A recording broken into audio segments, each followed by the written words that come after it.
Okay, guys. Maybe, hey, Spaz Dev, maybe kind of a maudlin topic, but with all the celebrity deaths we've been unfortunately inundated with recently, I just thought it'd be interesting to find out which ones hit you the hardest. I mean, I know when it's a celebrity, it's not someone we knew in our everyday lives, uh, but sometimes celebrities take a really special place to you for the performances they've given, what they've done, whatever the case may be. I'm not somebody who's given to a lot of celeb idolization, but there's been a few that made a significant impact when they passed. And I'll talk about them here in just a moment, and then I'll find out from you guys which ones really hit you guys hard. Just want to say hi to people as they come in. Spaz Dev's here. Doc is back in. Patrick's here. Say is in. Jeff's come back. Good to have you guys back in. For me, as you guys can see in the picture, if you recognize all the people in the picture, one of the first ones that really hit was Robin Williams, and that's because I was a big fan of Robin Williams' comedy. Not only did I enjoy his stand-up, he was a great motivating factor in me going into stand-up myself. I've told you guys through the late 80s and early 90s, I made my living doing stand-up, and he was a lot of the reason why it fascinated me. But then beyond that, his movies were just so good. There's so many Robin Williams movies. The Fisher King, which is one of the, I guess, more unheralded films of his, was absolutely brilliant. Another one, oh gosh, and now we're going to do this with names going out of my head again. Popeye was not good. He was great playing Popeye. The script was just pretty terrible. But the vast majority of his movies, I just immensely enjoyed. What was the one where he was a robot? That one was really good as well. Titles escape me all the time, but it hit hard. I think part of it too is in a situation like his, it's not you had not even the slightest notion that his passing might be coming. It was just so sudden, and I think that's true with anybody. I mean, even if it's a loved one in your life, it's never easy to lose them. But it cushions the fall a little bit if you know it's coming and have time to prepare. And with Robin Williams, it just came out of the blue, and it was a hard hitter. And then on as you can see, my big three I have in my picture, in the thumbnail picture, James Earl Jones. I love James Earl Jones, and he was in a lot of great things over the years. But for James Earl Jones, it was more of a, even going back to the days of Johnny Carson and stuff. Whenever I would see him in interviews or see anything where he was speaking as just a real person, as just James Earl Jones, rather than a character, always impressed me. He just seemed like a really decent guy. Just seemed like somebody I would like, and I can't explain it more than that. However, he also had one of my favorite soliloquies in the history of movies or TV. Field of Dreams is one of my all-time favorite films, and the scene where he tells Ray that people will come, oh, they will come, Ray, and the way he delivers it, that scene doesn't hit 1/10 as hard, I don't believe, and will always believe, with anybody but James Earl Jones doing it. I watched that scene, I couldn't tell you how many times. Sometimes just in between, like I'll have videos rendering or something while I'm editing, putting stuff together, and I will call that scene up just to watch it again. That, and he did a guest appearance. I don't know how many of you guys saw this guest appearance on The Big Bang Theory, and I thought he was hilarious in that. I mean, this wasn't that long ago. He was a significantly older man, and he was just batshit crazy and taking Sheldon out on the town. But at the very end, while they're in the sauna. And again, I laugh just remembering back to it. He's talking to Sheldon about what's coming next. And he tells him he's going to take him down to Tijuana. And Sheldon goes, ay, ay, ay. And James Earl Jones goes, ay, ay, ay, bang, bang. And for, again, maybe that's not funny to anybody else. I die over that every time. I think that's hysterical. It was so perfect for him as well. And I also love Arby's, unfortunately, because it makes me fatter.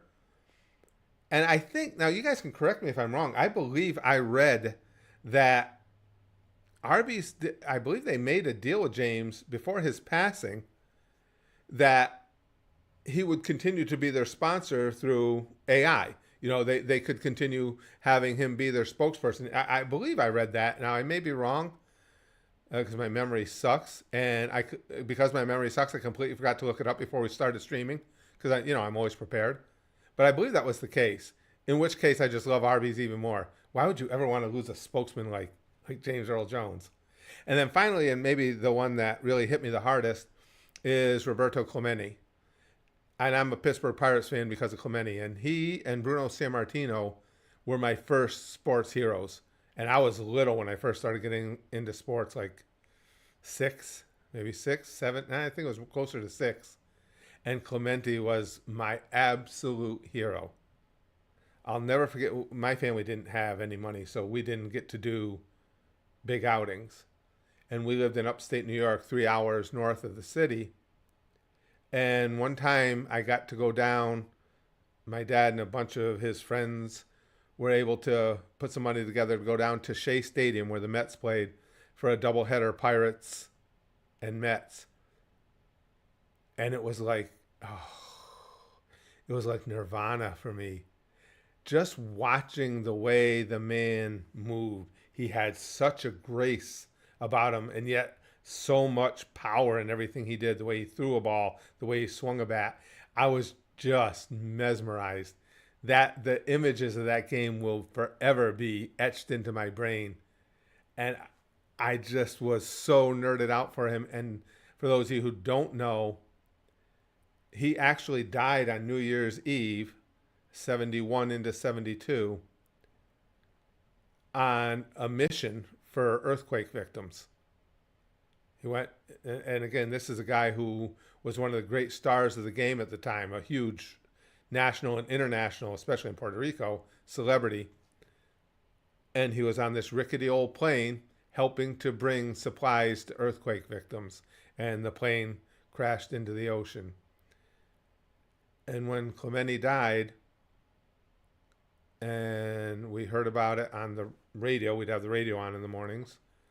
We're old. I'm old. And read about it in the paper. I mean, I couldn't stop crying. I was 10 at the time. And that day was when the permanence of death hit me. Because it struck me that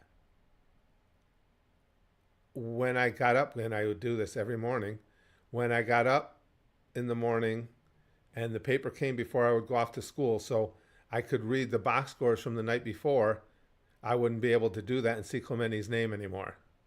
And I wouldn't be able to factor his batting average live in my head when I saw that he went 1 for 4 or 3 for 5 or whatever. And that there was an absolute permanence about the fact that I wasn't going to get to enjoy watching him play baseball anymore. And that was like, that's a tough time. Because at that point, I'm 10 years old. I understand the concept of death. But until that, I didn't really.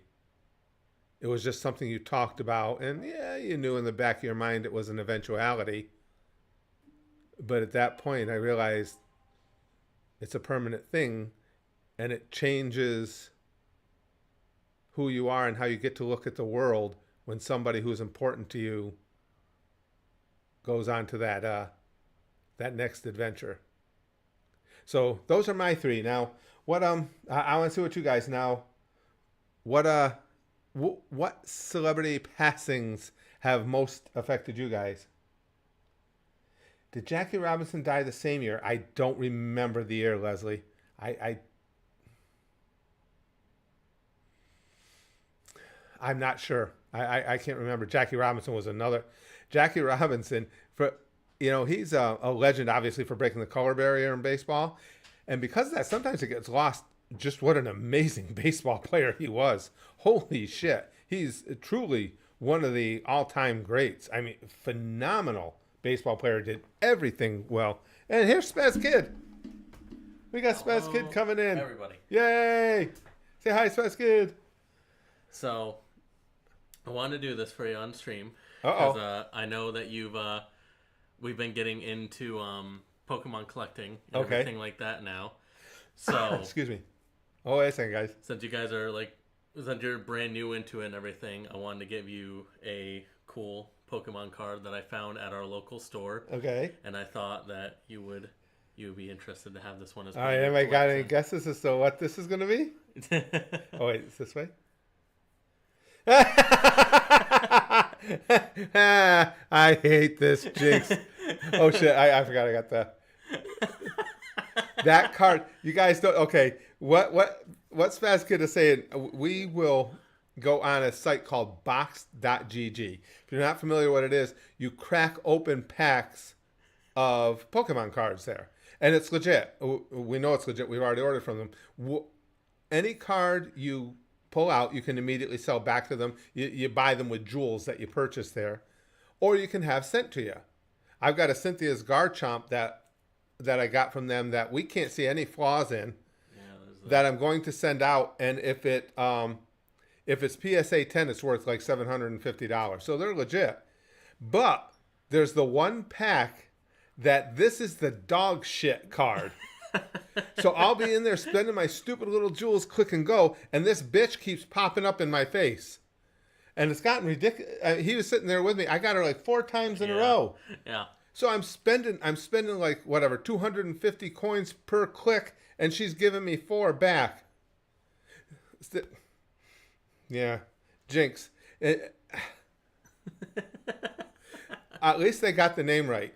Jinx is a purple-faced, blowjob mouth bitch.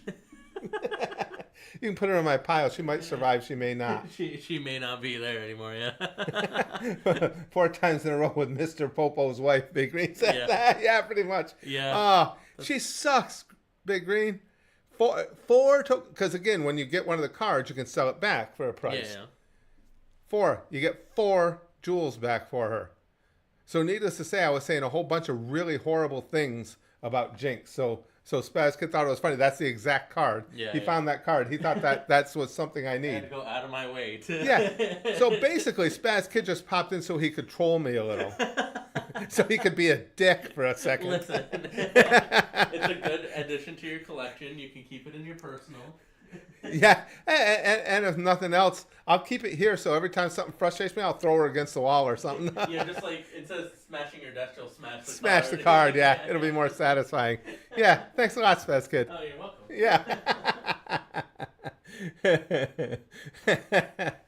Yeah, so Jinx, Phil. And she pops up constantly on that. I can't even...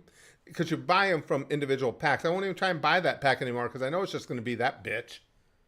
Spaz Kid is coded. No, he isn't. Stop, drop, and roll. That was a horrible troll. Don't encourage him, you guys.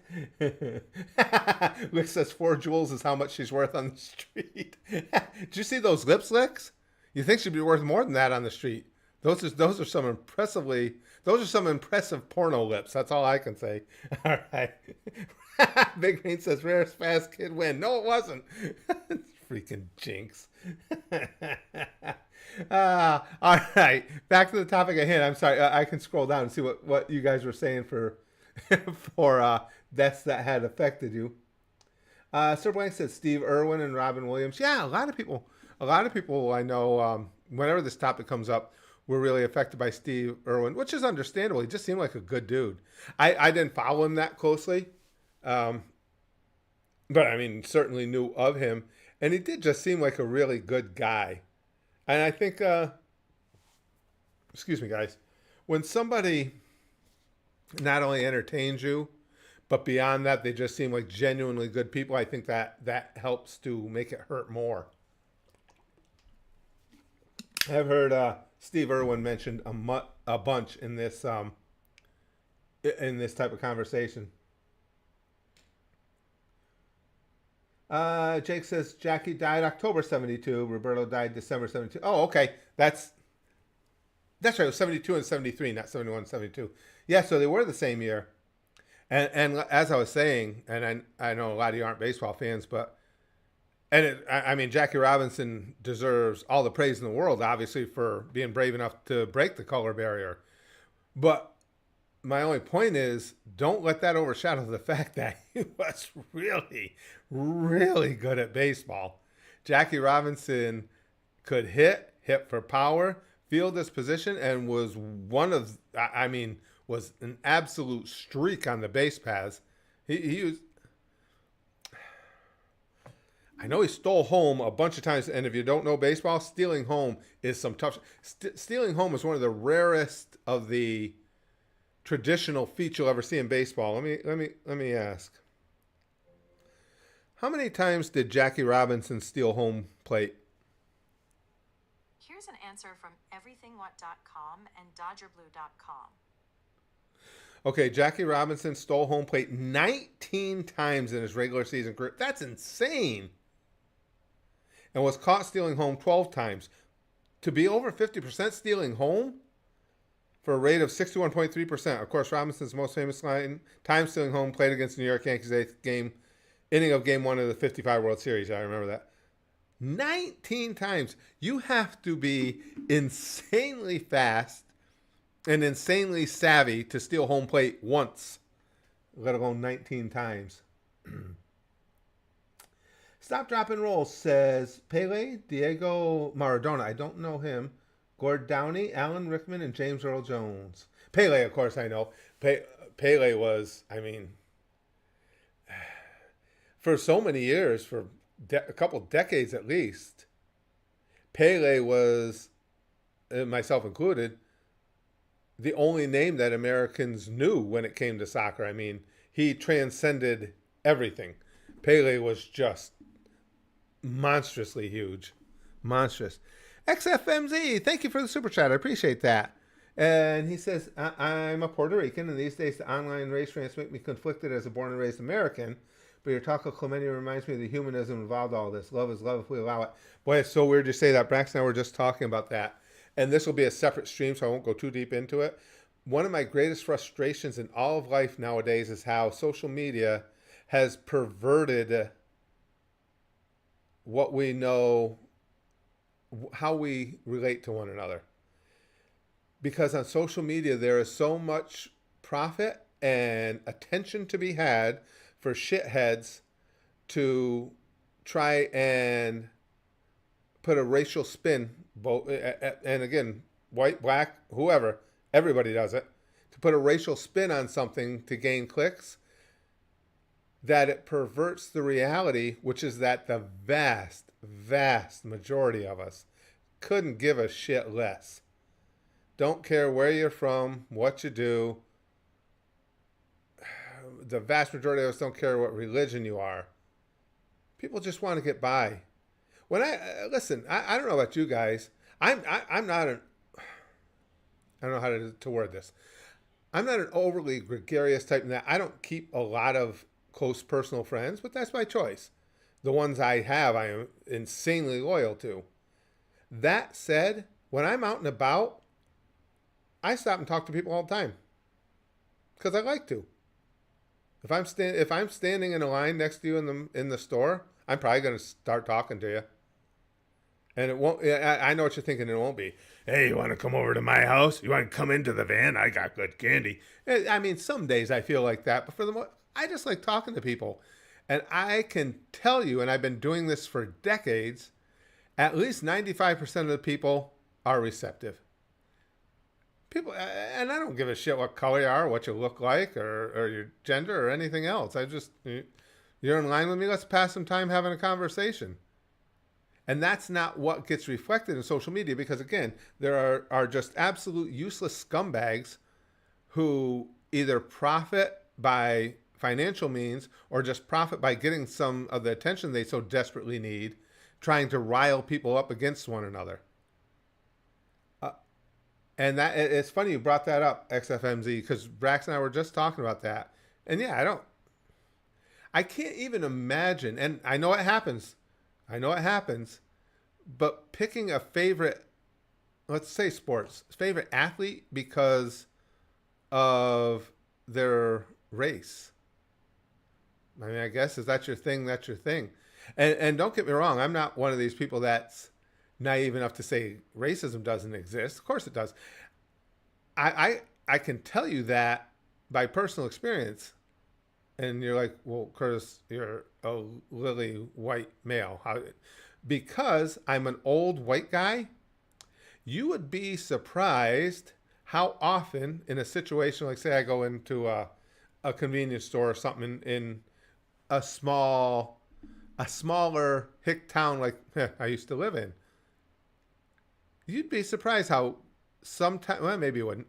Sometimes, and fortunately, it's grown less and less over the years.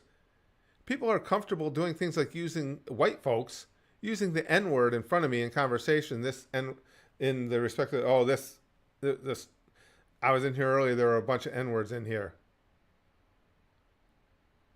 So wait a second, you thought it's okay to use that word in front of me because I'm an old white dude and we're all racist or what? Because it's all I can do not to just. I'm not a nonviolent person. You want to smash me in the fucking face? I hate that word. Always have. Not because now you're not allowed to say it. I never liked it because I don't even believe in curse words. I think the fact that shit is a curse word and poopy is cute is asinine. I think it demeans us as people that we take the configuration of letters, that we take semantics to mean something. But that's not the case here. I mean, that word only exists to demean someone else. So why use it? And then the argument always is, well, black people use it. Yeah, because they reclaimed it. I understand that. That's something I get. They reclaimed it. They can use it on one another because they're saying this is our word. I get that. But I guess I'm going off on another tangent. We're talking about celebrity deaths. But it gets me worked up. Kind of like the Bill Burr bit. I'm not sure which one, Doc. I have to see that. American. That's a good screen name. American are smart. David Lynch's death really got me, especially since I was interested in film, sure. And the thing is, before the day he died, I watched one of his films. And the moment I found out he died, I was heartbroken. Yeah, I think that's true with a lot of us, too. That, just like me with Clemente, baseball was just everything to me. And he was my baseball hero. So you, being a film fanatic, he was your film hero. I think absolutely that ends up hitting you extra hard. Oh, absolutely. Yeah, it is a different topic on its own, and we'll cover it, Big Green. It makes me furious. I can't even tell you guys how much vitriol I have for the social media assholes who exist just to try and get some rage engagement. I think they are the scum of the earth. Big Green says, Kevin Conroy's death got me. I've heard a lot of people say that, too. Batman the Animated Series is my favorite Batman-related thing, as well as the Batman Arkham games that he was a part of. I've had a number of people, especially when we watched over at the Goosh, our Patreon, I watched Batman the Animated Series there, and I had a bunch of people tell me how affected they were by Kevin Conroy's death. I understand that. Oh, well, I'm thinking of two guys. If you would think, while you're watching the stream, if you would, please give the stream a like. I always forget to mention that, and I should, because it really does help us to attract more people into the streams. Spaz Dev says, oh, Carl Weathers. I love Carl Weathers. Was one that hit me kind of hard. He was always great in every movie he was in, and many classics like Rocky, Predator, Happy Gilmore. Yep. He seemed like a really nice guy, too. Another one. Yes, agreed, Spaz Dev. Every time you saw Carl Weathers in an interview, he just seemed like a good dude. He seemed like a fun guy to go to the gym with. He really did. And yes, all those movies you mentioned, I'm a big fan of the Rocky series. I thought he was great in Predator. Fortunately, he will live forever in memeology because of the bicep handshake with Schwarzenegger from Predator. And Chubbs is just one of the great comedy movie characters of all time. He was so good in that. And that goddamn hand taking the beating that it did. That was so good. Sir Blank said, Adam West also got me a little, and shocking to me was the Queen. But yeah, Adam West, well, sure, because I've told you guys before now, baseball, and then shortly after professional wrestling were my first real passions as far as fandom or sports fandom. But the first thing that ever just absolutely ensnared me was the '60s Batman TV series. Oh, I love that so much. So, Adam West was a literal hero, superhero, to me since I was probably 5 that or so. But I can even remember as a kid, my grandparents lived, I don't know, probably about 30 miles from us, which isn't much. But this is back in the day when you were lucky if your car went 30 miles without a breakdown. And when color TV came out, my grandparents got a color TV. Oh, that was so bitchin'. And my parents, every so often, because Batman was on once a week, of course, would take me into my grandmother's house so I could watch Batman in color. And I was just, it was heavenly.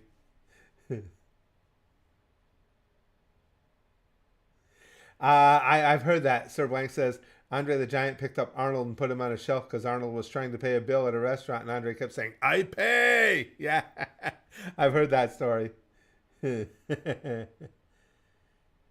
says DMX passed away as well, sadly. Oh, I say now DMX. I wasn't a big fan, but I obviously remember. You son of a bitch! Yeah, yeah, Big Green. Batman in living color. Oh, Jeff, color TV was just it. That was the shit. Wow, I'm old. Holy crap, am I old? XFMZ said it would be better. Oh, where'd it go? I was reading your. Did I miss it or did you delete it? XF. That was just weird. It played a little game with my demented brain. I was like, hey, I was reading that. Chrome says Akira Toriyama's death. Ooh, yeah, hit me hard, honestly. Like it just came out of nowhere. He seemed like he was in good health as well before it. Yeah, well, I'm with you on that one, Chrome. Somebody who can, with that kind of writing style, to tell the story he's been telling for all these years. Oh, yeah. Yeah. Secret Agent Randy Bean says Tony Gwynn passing. Yeah, and passing so young, too. Got me bad. He's called Mr. Padre for a reason. I copied everything about him when I played his number, stance, position, game, style, everything. Yes. For those who don't know, Tony Gwynn was also a Major League ball player. And another one, and Randy, I'm sure you're aware, also known as a super, super nice guy. And Randy, you'll appreciate this. I don't know if you ever heard this. And I apologize if any of you are bored by this. You don't follow baseball. It's just a brief story. But Greg Maddux told a story. Greg Maddux is one of the all-time great pitchers in the history of baseball. And unlike many of the other greats, he was not a blaze baller. He didn't overpower you. He was the professor of pitching. He would change speeds and the ball would move in weird directions and stuff. And he was just brilliant at what he did. Well, I saw an interview with him and I'm paraphrasing it. And trust me, when I quote this, he said this. Now the camera's decided to play its own game too.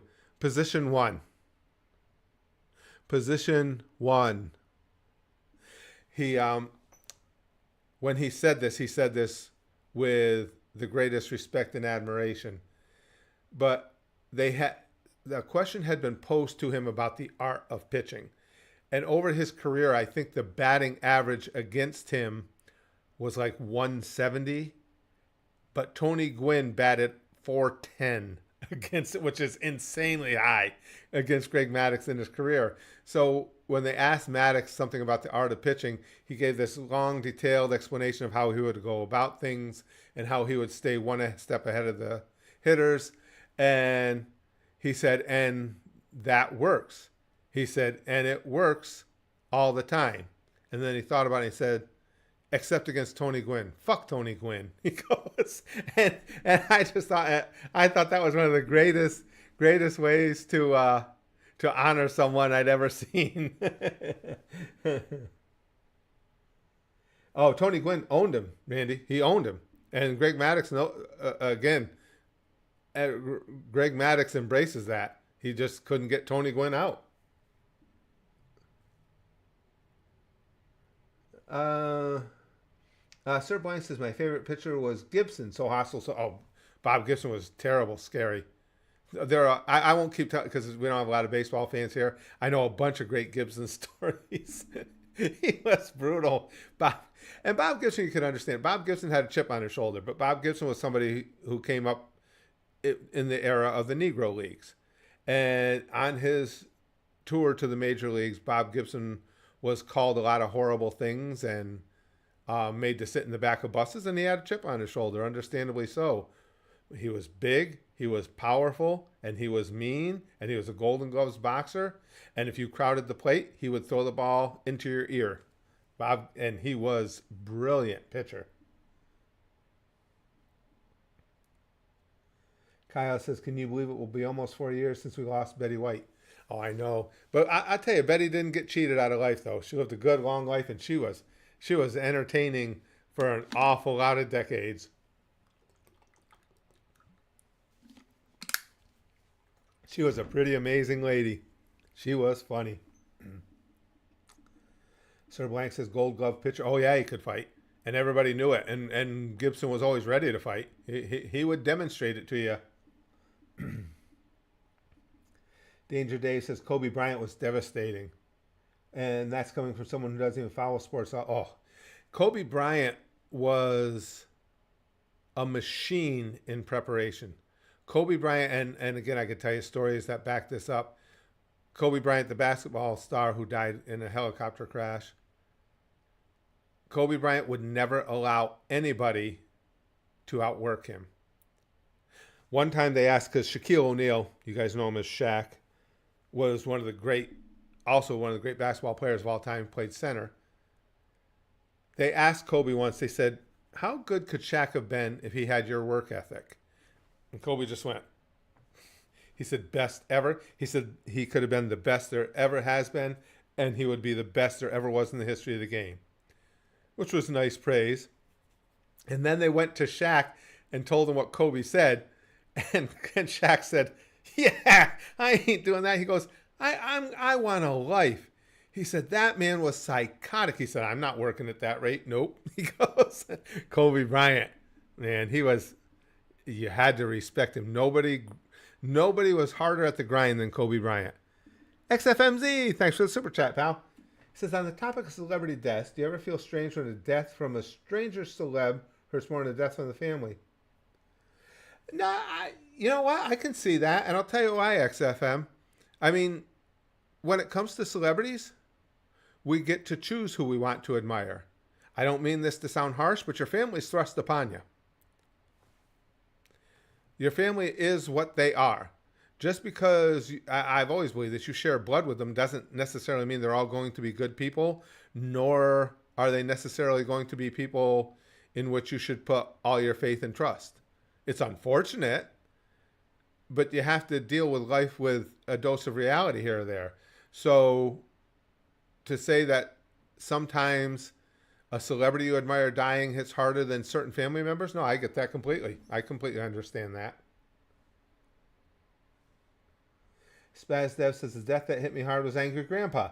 I always loved watching his videos. He was hilarious and a genuinely great person. Even sadder because his son has ruined his channel legacy. Has he? I didn't know that. It's funny you bring that up, Spaz Dev. Wow, things are just so coincidental. I swear to you, this was just today, this morning.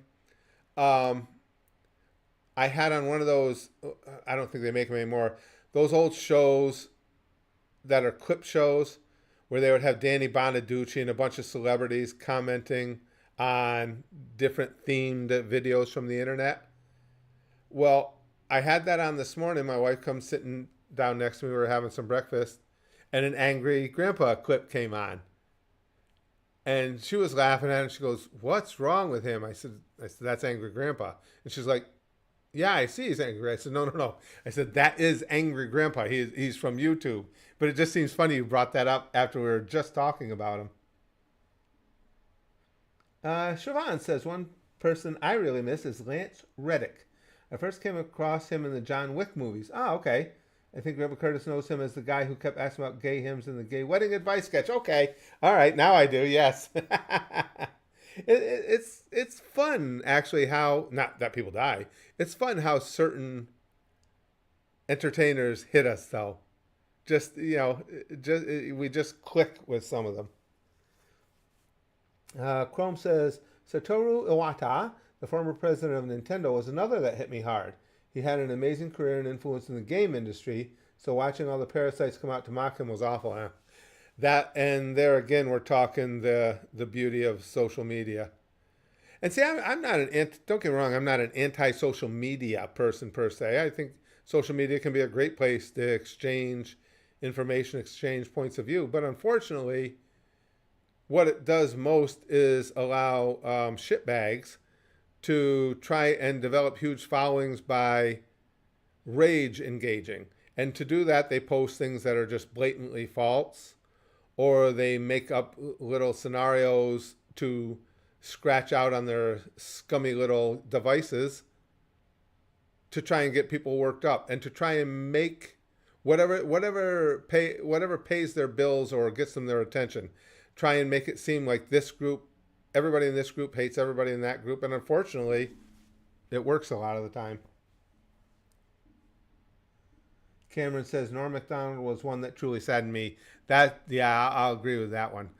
I love Norm Macdonald's sense of humor. I've said before to you guys, anybody who can walk out on a stage and intentionally deliver just absolute dog shit material, stupid joke after stupid joke, on purpose, and just get obliterated on purpose for a good 10-15 minutes until the crowd starts realizing, holy shit, he's doing it on purpose. This is the bit. He's fearless.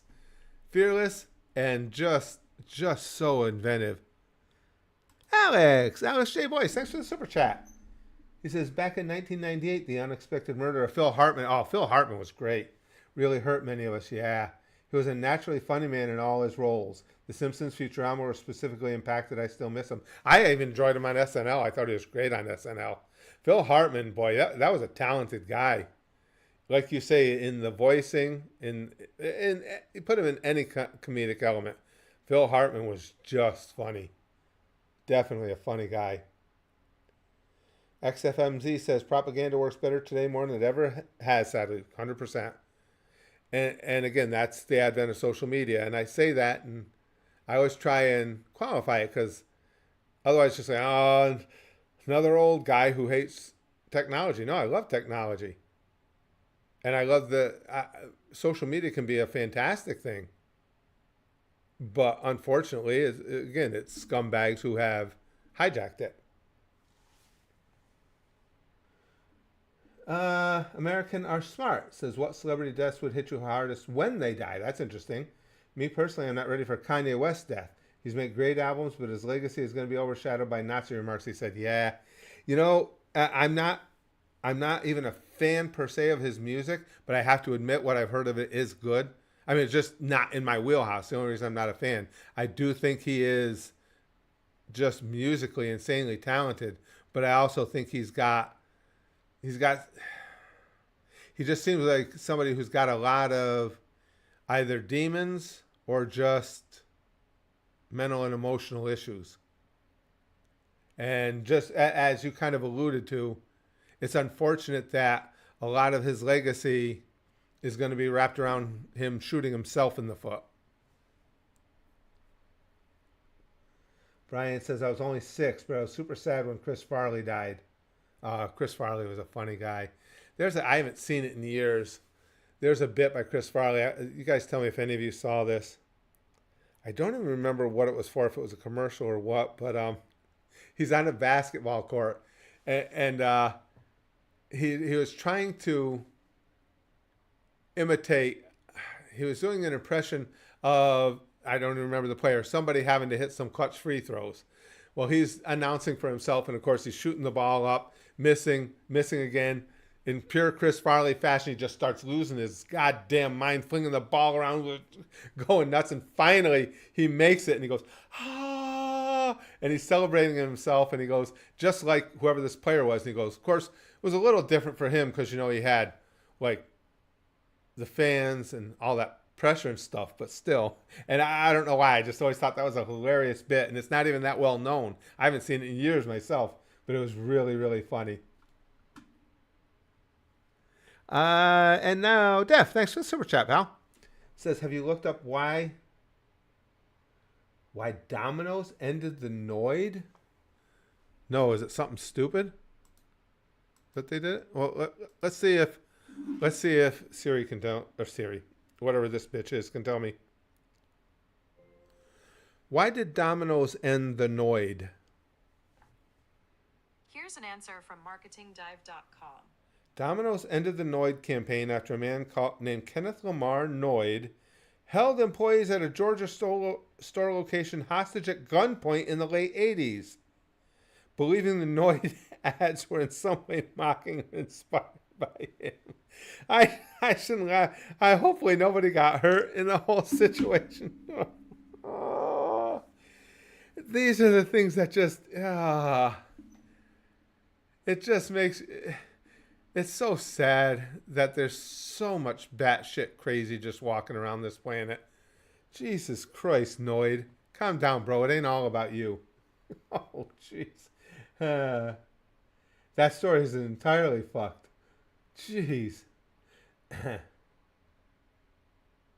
Yeah, Wholesome says, as a very sane individual, Charles Manson's death hit me hard. I can tell you this, Wholesome, when I lived in California, I lived in Vacaville, California.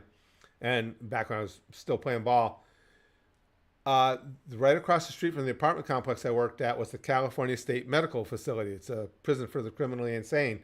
It's also the prison where they first put Manson. It's also the prison where the prisoners tried to burn him to death. And the baseball field complex across the street from me was actually operated by the prison, or maintained by the prisoners. It was the trustees, so they could make some money doing work programs and stuff. Now, I would be over there practicing during the day because I worked at night on purpose so I could play ball during the day.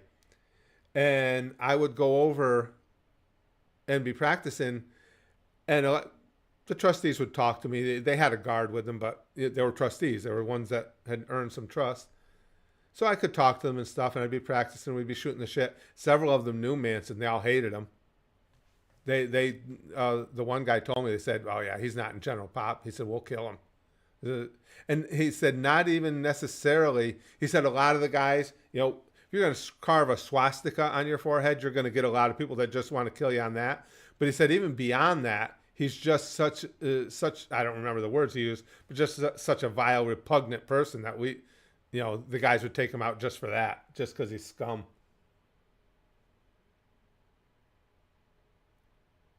Really?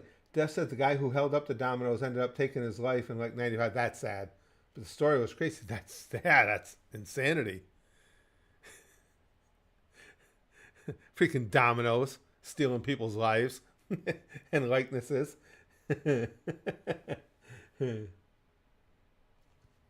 Excuse me.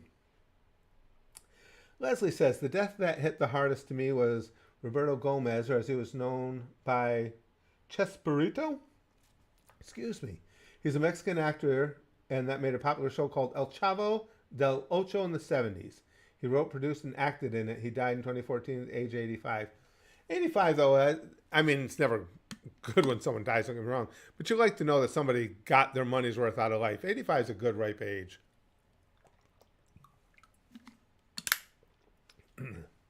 Yeah, that's I forgot about that, Sir Blank. Adam West hated the Noid. Yes, he did. I love that episode. No, really? Wholesome says the guy who shot Ronald Reagan is a YouTuber now. What was his name? Oh, I was trying to tip my tongue. He's the one that shot him to impress Jodie Foster.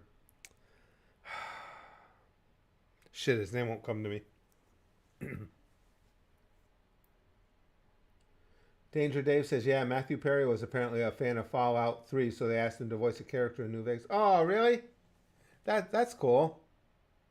Uh, well, his death really hit my wife. She loved Friends. She's still to her. She doesn't want to watch it because she would watch it in reruns all the time. She still doesn't. She's like, I want to, get a little distance again before I watch it. Devil Jinx, thanks for the super chat. Says Ozzy has passed away. A headless bat like that. Yeah. Well, after his passing, in one of the reaction video streams we have, somebody posted the story of how that took place. That was an interesting story. Ozzy actually thought, somebody had thrown the bat on stage. He thought it was a rubber bat or something, he said, and he bit into it and went, oh, that's not a rubber bat. Oh, that's terrible. American Are Smart says he watched Taxi Driver 15 times because he really liked it. Yeah, I remember that. I couldn't remember his John Hinckley. Thank you, Wholesome. I didn't even see you post that. Yeah, Hinckley thought that he was he was doing right by her by shooting the president. Taxi Driver was a great movie, though. Lottie Beth says Angela Lansbury was the one that made me sad. A lot of people. Angela Lansbury had a monster following. Yep. Danger Dave says, are you a fan of Andy Kaufman?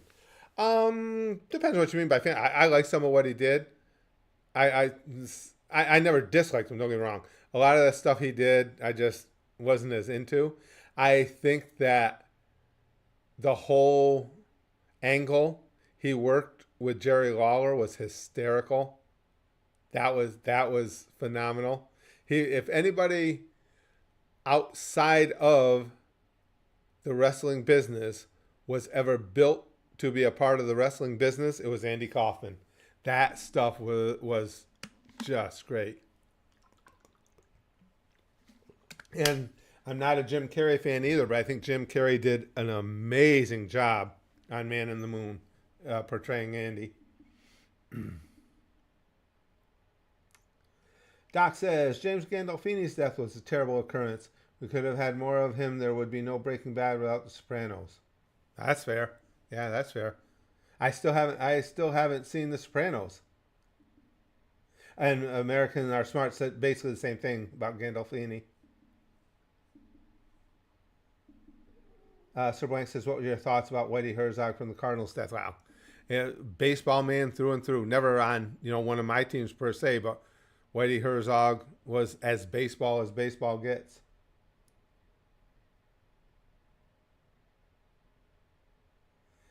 Nymphomonicon says it's funny people remember the bat that Ozzy accidentally decapitated, but not the two doves he did while blitzed out of his head.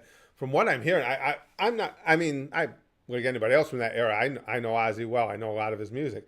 I wasn't a huge fan, so I don't know a lot of the details, and I've learned a lot since his death. And there's been so much conversation about him. We all knew he was off the wall, but holy shit! Sometimes I didn't even realize just how far away from the wall he was. This is from Lix. Thanks for super chat, Lix. Jesus Christ. Lix says Curtis Candy's death. I'm a time traveler, by the way. Listen, they say don't speak ill of the dead, but fuck that guy. Big fat bald freak. Come on. How much good were his poopy, pee-pee, and fart jokes doing the world? Spazdev says, one that if I was alive, then it would have hit me hard would have been John Candy. He was great and hilarious in every movie. He had a funny guy. John Candy was just a funny dude. Yep. And it's great when you listen to guys like Sandler and Spade tell stories about him.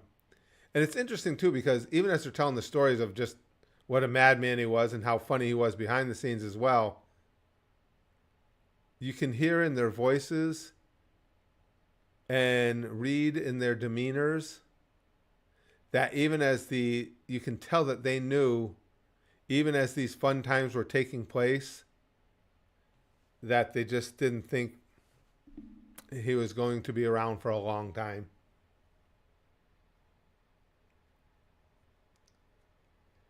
Chrome says, right. He choked on the Bean Boozle bean. Not even choked on the Bean Boozle. He threw a whole handful of them in his mouth and then was surprised that it tasted like shit. It was a dope. Danger Dave says he was amazing in Planes, Trains, and Automobiles. I haven't seen that one in years. Yes. John Candy was just, it was a small role. I thought he was funnier than hell in National Lampoon's Vacation at Wally World.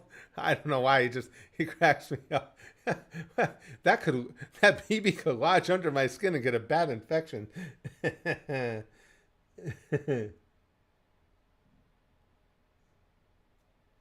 Alex says mine are either Bowie's, David Bowie, sure, or Pete Burns, especially the state Pete was in when he went. Pete Burns, I'm not as familiar with. David Bowie. Yeah, David Bowie had some great songs. Some really good classic stuff.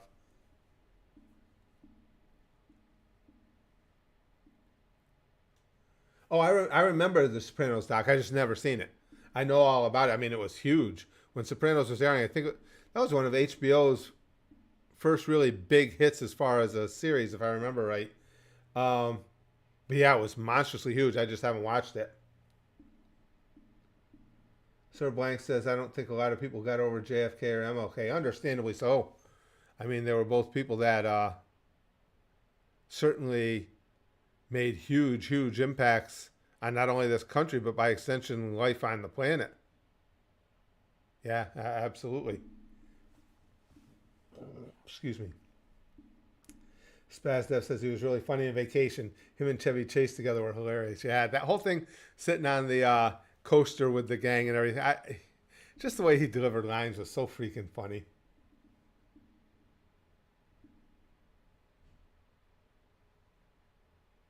Doc says it's what started TV shows being non-episodal. Yeah. Patrick says Gilbert Gottfried was a sad one. It was. Gilbert Gottfried was just entertaining. His just so entertaining in his goofy, weird voiced fashion. Yeah. Gilbert was fun. There's a lot of great stories about Gilbert too, and how cheap he was and everything. It was sad. He even made fun of himself because he got fired doing the Aflac Duck. And I don't remember exactly his quote, but he was talking about it. He's like, yeah, you got to be a real, and again, I'm paraphrasing. He said about himself that you got to be a real fuck up to get fired from a job that gives you a really nice paycheck to talk in duck for a couple hours. He said I couldn't even stay straight enough and do the right thing enough to just keep that simple job.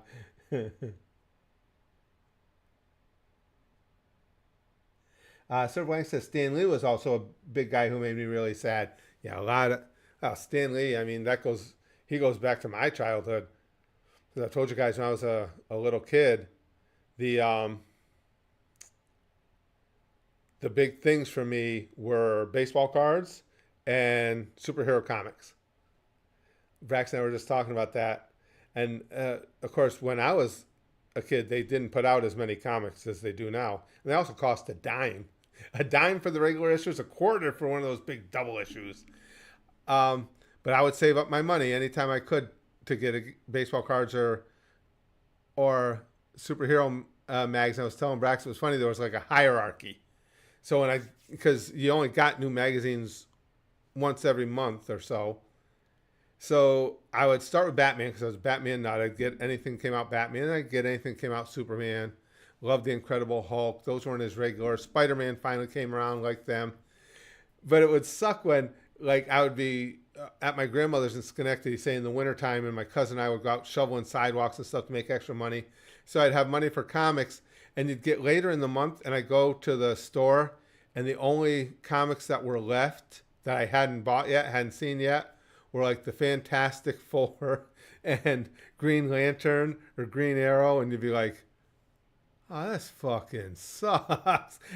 And I would grudgingly go buy it anyway because it beat not having a new comic to read, and you couldn't wait for next month so they put out the good ones again.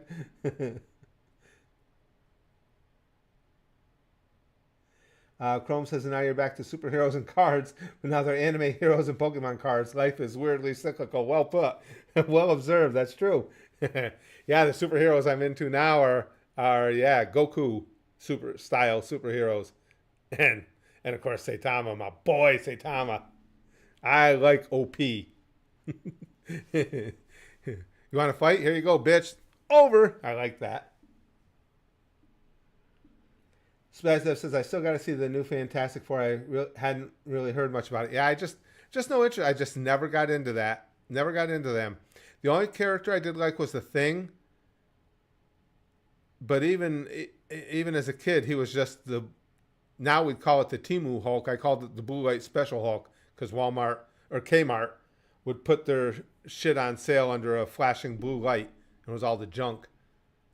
And he was just the Blue Light Special Hulk. If I wanted to watch the guy who was going to smash it, it was going to be the big green dude, not the Thing. It's, the stretching, the burning, the invisibility.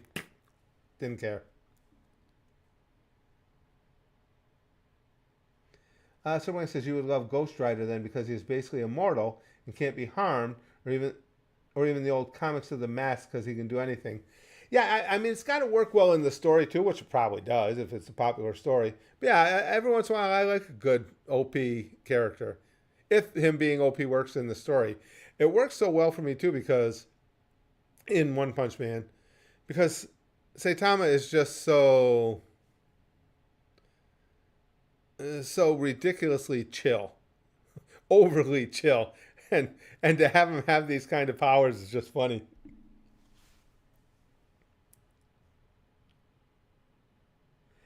Tony Todd was sad if you're a horror movie fan. I don't get to see many horror movies, Mr. All Nighter, because my wife won't watch them. Candyman and the Final Destination movies. Oh, okay, I know those. Chrome says, so who would be the baseball cards equivalent of Jinx be for you? It's funny you say that. As a kid, I can remember that. It's really funny you bring this up. This is the stupid shit I remember. Now, mind you, this is a story going back, I'm trying to think how old I would have been, probably 55 years. I was collecting my cards, and when I was a kid, it's not like today. You weren't collecting cards for value. There were no value in baseball cards. I was collecting cards to get the players I wanted. Well, I was a big Pittsburgh Pirates fan. The New York Mets and the Yankees were the closest teams to my home. I lived in upstate New York. I didn't care about them. The Yankees I liked. The Mets I hated because they were in the same division as the Pirates, so they were they were a nemesis to me. I had gotten some money to buy some packs of cards, and I would go down. There was a corner store not far from my grandma's house. I'd go buy the pack, bring it home to open it. I got 2 or 3 different packs over the weekend I was there, and in every pack I opened up, there was this dumbass catcher for the New York Mets, and I got him in every pack. And I hated the Mets and hated him. And I didn't get any good cards because Duffy fucking Dyer was in every pack of cards I got. Duffy Dyer, catcher for the Mets.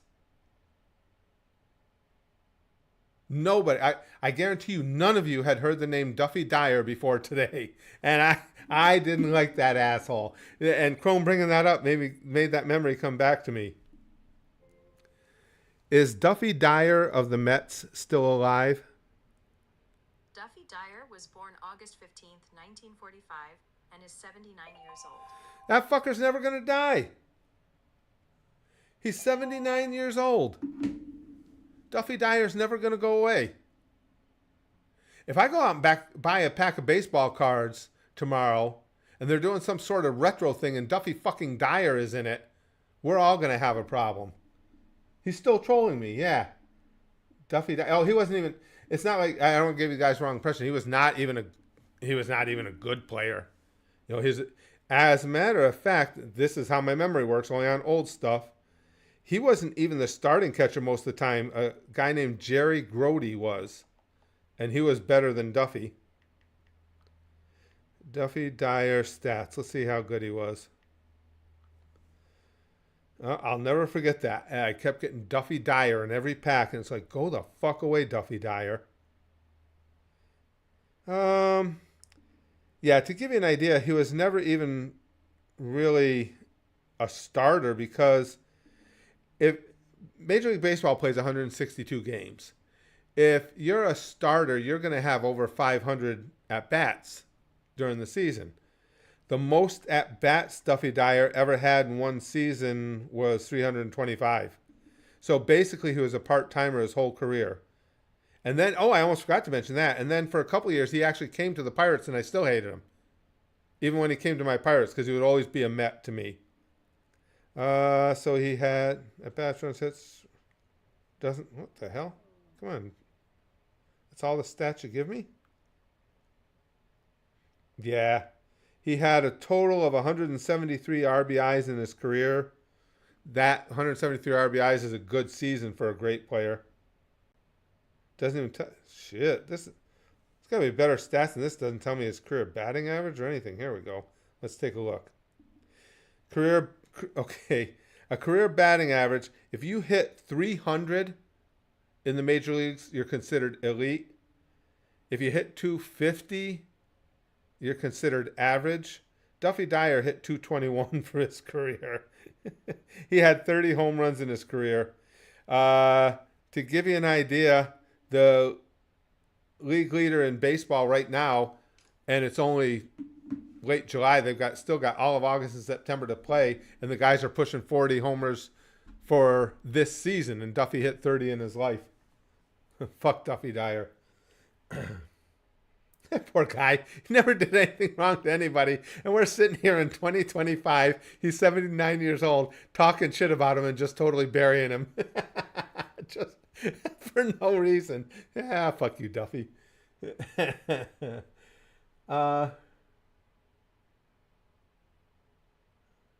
Let's see. Scarface says Tim Curry's also 79, but hopefully he doesn't go anywhere. Yeah, Tim Curry's created some great shit. Yeah, and then Fomanicon says Curtis getting spammed with commons in his baseball cards. It's just funny. I would have never thought of that, except Chrome brought it up by asking, what's the Jinx version of a baseball card? And I was just about to say, well, I don't think there really was one, and I remembered that. That whole weekend, I would get so excited when I could afford a pack of cards. And I go, boom, boom, Duffy Dyer, god damn it, boom, boom. I might have even, you know what? Now I think about it, guys. Yes. One of the reasons that sticks out, and it took a while to come back, I actually got 2 Duffy Dyers in one pack. That's why I was livid.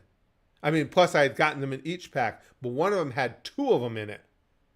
And, you only got, I don't remember what it was, 10 cards in a pack. So the spots were critical. You needed as much chance to get, a Clemente or a Willie Stargell or somebody, or a Hank Aaron or a Willie Mays.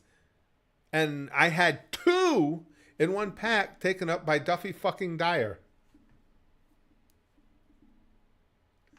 David Bowie and Prince both dying in 2016. I love Prince. I think Prince was just an absolute genius.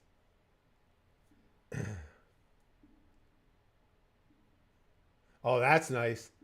Sir Blank says, I got a pack with Albert Pujols and a Yadier Molina in the same pack. You're a Cardinals fan? Even if you aren't, those are 2 phenomenal baseball players right there. 2 of them, Big Green. Duffy Dyer twice, because Duffy Dyer once wasn't sweet enough. Now, a lot of you guys are not baseball fans at all, so it's the funny thing is, if the conversation never comes up and somehow baseball comes up and somebody says, you can't even name one baseball player, you're going to go Duffy fucking Dyer.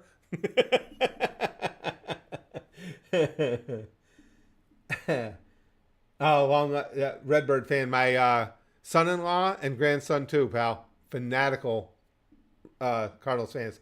We got to see Albert hit a home run in his last season. In the waning weeks of his last season, I took my son, grandson, my daughter, and we all went to Pittsburgh for a 3-game series against the Cardinals. Danger Dave says, apparently Willie Mays was a huge inspiration for OJ back in the day. Willie Mays was a phenomenal baseball player. He could do everything too. Doc says, Duffy might have sucked compared to those guys, but compared to you You don't know how well I could play ball, Doc. You have not. You can't back that comparison up at all.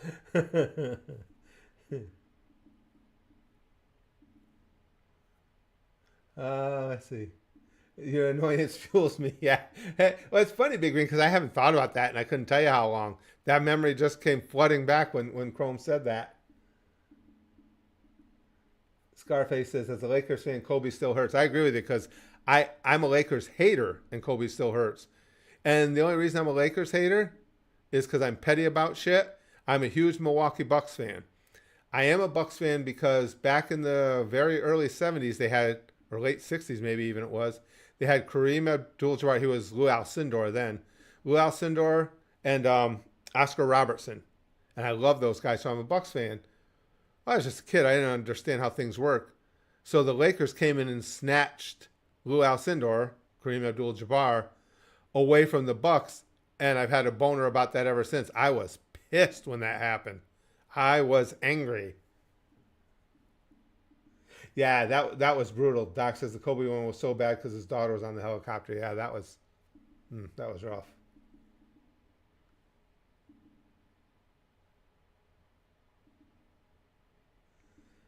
Chrome says unrelated, but I'm preparing food for tomorrow, and I can can I say vegetable stock smells so much like vomit.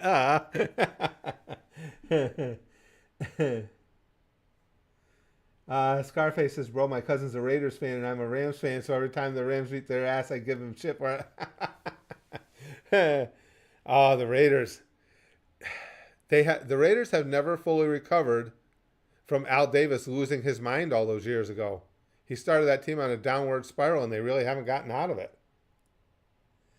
Sir Blank says, top five, Jordan, Kobe, Chamberlain, Bird, Kareem.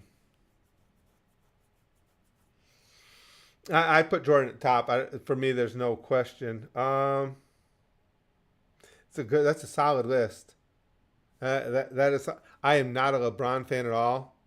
I don't mind the guy. I don't like the basketball player, but I would have to supplant somebody though. I got to give him that. I would have to. I don't know who is.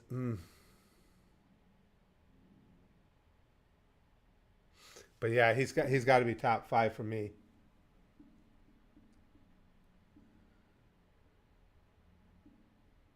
Chrome says, not even a lot of vegetable stock. It's just a tiny 28-gram tub.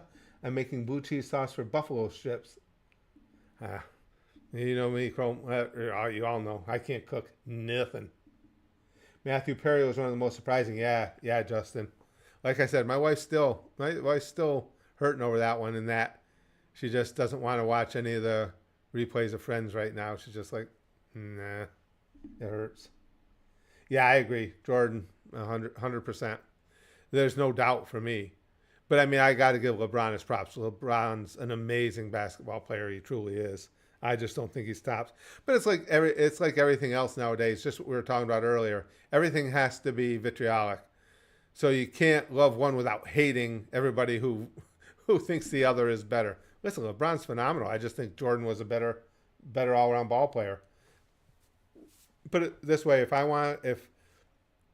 I had the billions of dollars it takes, and I owned an NBA team, and they said you can start with anybody throughout history, it's Jordan. Period.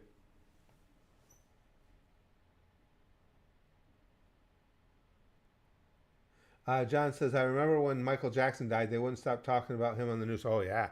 Well, I mean, aside from any of the allegations against him, from a musical standpoint, I mean, the guy was just stunningly brilliant. Absolutely. Just one of the most phenomenal entertainers ever.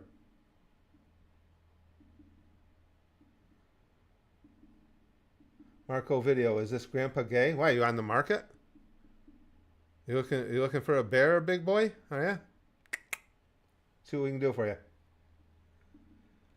Justin said, I don't know if anyone said Chester Bennington, the lead singer of Linkin Park. That one hurt. I didn't follow Linkin Park. I think that's true too. With bands, because Freddie Mercury, that one really got to me. And with bands, I think there's that extra emotion because how their songs affect you. We all know songs can affect you in a way that's just really, really deep. So yeah, I can see where that would that would intensify the feelings. Chrome says I still don't believe the allegations. There's plenty of reason to disbelieve them because Michael Jackson obviously, and I think it's due to being a star at such a young age and everything. It is possible that he just never matured and saw kids as nothing more than platonic playmates. It is a possibility. And I know you're going to have those that say, no, no, he molested kids. How can you defend a child? No, you don't know that he did. Hey, if they find, if there's any real evidence that that happened, fine, fuck him. But what I'm saying is, it's entirely possible, knowing the things he struggled with as far as emotionally and reaching maturity, that he just saw them as people to have fun with platonically.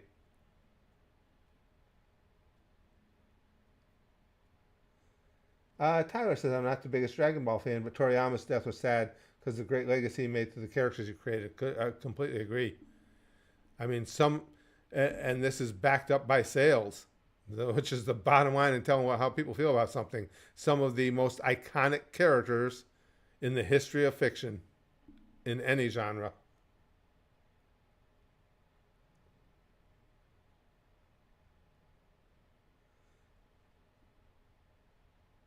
Brian says, trying to go see Paul McCartney soon in concert so I can say I witnessed the Beatles live in concert. Oh, that's cool. That's cool. Right? I didn't know McCartney's still playing dates. I didn't know that. And Spaz Dev says, I'm excited for that Michael Jackson biopic movie. His nephew is going to be playing him. Oh, really? I'm interested to see how it is and how they navigate the allegations. Yeah, that would be interesting. Godzilla Alchemist says, I still remember the death of James Earl Jones catching me by surprise. Yeah. Yeah, that's why he's on the thumbnail. He's one of my big three. Yeah. Oh, love that guy. He was so cool. Oh, they will come, Ray. Brother E says Robin Williams' death was the most hard-hitting because he was the kindest guy and funniest person. And despite all that, he was silently suffering. He was. So it taught me to always be considerate of others. Yeah. Yep. I mean, that Robin Williams was the perfect depiction of, the clown painting his face to smile through the tears.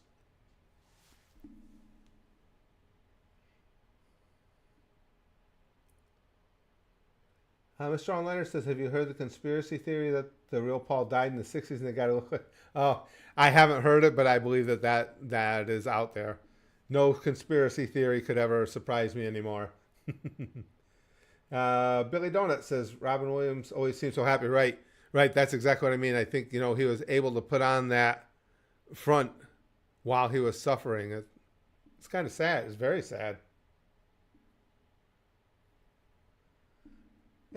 Oh, yeah. Dr. Dirt says Eddie Guerrero was one of my favorite wrestlers. Yeah. I've told you guys the story over and over, but Eddie Guerrero was a good dude.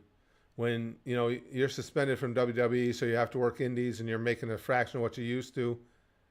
And instead of just leaving the house as soon as it's over, you stay and hang out to just help young guys who are trying to make their way in the business.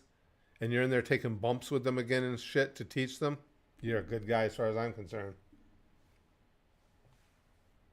Brother E says, speaking of celebrities, Curtis, did I tell you that a few weeks ago I finally met Kevin Costner? Oh, that's cool. I asked him if we can play catch and briefly talk about James Earl Jones. Cool moment. Very cool. Very cool. Wow. Eddie probably hit me the hardest. Yeah, Brian, that's rough. And Eddie was in a tough spot too. I mean, we all know that Eddie did some enhancements, but Eddie naturally was a small guy, and it's tough to make your way in that business if you're a small guy. I know plenty of guys in the indies who did or are doing enhancements that they would rather not be doing, but they're trying to make it in a business that's, no matter how much it changes, is still dominated by giants. Doc says he sure wasn't Saul Goodman pretending to be Kevin Costner.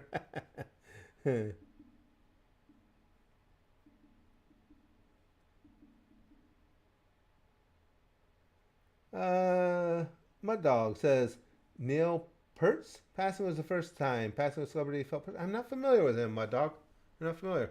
Probably somebody I should be familiar with when if it's told to me, I'll remember. But Sir Blank says Robin Williams said, I think the saddest people always try their hardest to make people happy because they know what it's like to feel absolutely worthless and they don't have anyone else to feel that. That's interesting. That's probably true too. That's kind of deep as well. That's well said. That's very deep, and again, probably very true. Wow. All right, guys, I gotta go. Wow, we got so into this. I was going to talk too about the fallout from the whole South Park episode, but we'll save that for another time. This was we've been on an hour and a quarter, and it's just like this was such a fun topic. I appreciate everybody being involved. This is a really good time. I'm going to keep doing these conversational streams as often as I can, just because I purely enjoy them so much. I love doing these streams. I appreciate you guys all being involved, and hopefully the next one we do, you can come hang out as well. As far as streaming this week, we know Tuesday, Wednesday, Thursday will be the reaction video streams, just like always. And tomorrow we actually have some more Spyro gameplay. That's sponsored gameplay. But I will be back subjecting you guys to all this beauty as often as I can, because this is what I really enjoy. Thanks again for hanging out with me, you guys, and I'll talk to you really soon.